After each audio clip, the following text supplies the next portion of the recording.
ասեցին, որ սկսում ենք բուժումը ձեր իսկ համաձայնությամբ, բայց գիտակցումով, որ հույս չկա, որովհետև վերջի փուլ էր,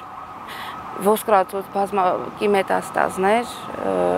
բացարձակապես հույս չի եղել։ Ամեն օր մենք շնչում ենք, ուտում, ապրում, առանց մտածելու, թե ինչ կա օդի, ջրի կամ սննդի մեջ, բայց երբեմն հիվանդությունը հանկարծակի հիշեցնում է յուրաքանչյուր մանրուք կարող է ճակատագրական լինել։ Հայաստանում այսօր մոտ 63,000 մարդ պայքարում է քաղցկեղի դեմ։ Արեգն ընդամենը 3 տարեկան էր, երբ նրա մոտ հայտնաբերեցին քաղցկեղ 4-րդ աստիճանի։ Հաստատվեց չարորակ գոյացություն, բավականին տարածումներով, ագրեսիվ տեսակ, բջջի բարձր ակտիվությամբ, գրեթե հույս չունենալով հետագա կյանքի շարունակությանը։ Վերջին 5 տարվա ընթացքում քաղցկեղի տարածվածությունն աճել է գրեթե 45%-ով։ Համեմատության համար 2019-ին հիվանդ էր յուրաքանչյուր 68-րդ բնակիչը։ Հիվանդությունը շարունակում է մնալ մահացության երկրորդ հիմնական պատճառը երկրում։ Ընդհանուր մահերի շուրջ 20%-ը կապված է հենց այս հիվանդության հետ։ Անձնական հիգիենայի հետ հետևենք, Հայաստանում ես չեմ տեսել մեկ մարդ, որ սնունդ գնելիս խանութից վերցնի տուփը եւ կարդա մեջը ինչա պարունակվում։ Այս մեկը համով է, այս մեկը արևանն է խորտվեց, սենց։ Հա իհարկե պետք չի մեդալի հակառակ կողմին հասնել, ամեն ինչ որ խմում ենք սկսած ջրից կարդալ մեջը ինչ պարունակություն է եւ այլն, բայց յուրաքանչյուր կանցերոգենի անձնական մոնիտորինգ պետք է անել։ Արեգիս մոտ պետքա վիրահատություն լիներ ու բավականին բարդ, քանի որ գոյացությունը իր մեջ ներառել էր երիկամային երակ, սրտի աորտա էր փաթաթվել, բավականին բարդ վիրահատություններ սպասվում 4-րդ կուրսից հետո, ըստ պրոտոկոլի, այսպես է կոչվում,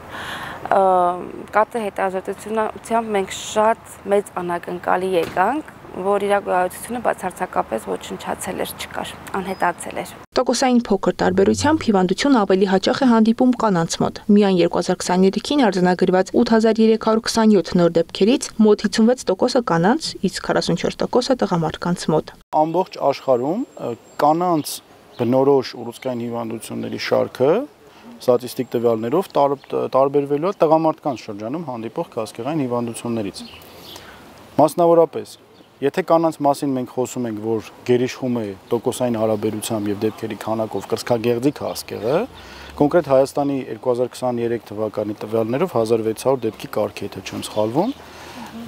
եւ տղամարդկանց դեպքում էլ խոսում ենք առաջներ թոքի քաղցկեղի մասին, նույն 2023 թվականի տվյալներով 986 թոքի քաղցկեղի դեպք էր գրանցվել Հայաստանի Հանրապետությունում։ Բազմաթիվ ուսումնասիրություններ ցույց են տալիս, որ քաղցկեղի առաջացման վրա ազդում են տարբեր գործոններ՝ անորակ սնունդը, թունաքիմիկատների օգտագործումը, գենետիկական նախատրամադրվածությունը, որոշ վիրուսներ, վնասական սովորությունները, ճառագայթները եւ նույնիսկ երկարատև սթրեսը։ Մենք ստացել ենք բուժումը Յոլյան արյունաբանական կենտրոնում։ Մեր բժիշկը եղել է բժիշկ Ռուզաննա Պապյանը, բայց այնտեղ աշխատանքը լրիվ թիմային է։ Բժիշկները շեշտում են, կանխարգելումն ու վաղ ախտորոշումը հիմնական ուղիներն են պայքարելու այս հիվանդության դեմ։ Երբ որ մենք ունենում ենք սկրինինգային ծրագրեր, մենք կարողանում ենք բուժառուներին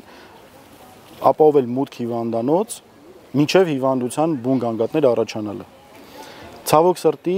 Հայաստանի Հանրապետությունում ոչ բոլոր հիվանդություններն են այդ ճանապարհով անցնում։ Եվ շատ ժամանակ բուժառուները գանգատ առաջանալու ժամանակ նոր դիմում են բժշկի, իսկ շատ քաղցկեղների համար գանգատ նշանակում է արդեն բարձր փուլ։ Արեգն իր օրինակով ապացուցում է, անգամ ամենադժվար ճակատամարտում կարող է լինել հաղթանակ։ Նա արդեն գնում է դպրոց, լավ է սովորում ու շարունակում է ապրել մանկությունն ու իր բնականon կյանքը։ Նրա պատմությունը մյուս ընտանիքներին հույս է տալիս, որ քաղցկեղը դատավճիռ չէ, ճիշտ ժամանակին դիմելը բժիշկներին վստահել է եւ հավատը կարող են կյանք փրկել։ Կողքից շատ կարծիքներ կան, որ մեր բժիշկներին ու մեր հայաստանյան բուժումը շատ են թերագնահատում, պետք չի։ Քո երկրում քո երեխու մասին ավելի լավ են մտածում։ Մի ասեք ինչի ես։ Եթե ես չէ, բա ով ուրիշի երեխեն, իրանն էլ երեխա էլի։ Չէ, պետք չի։ Հավատացեք Աստծուն, մի չարացեք, մի խանգարեք բժիշկներին, մեկա ջրի հոսքը ոնց կան, հենց էլ գնալու է։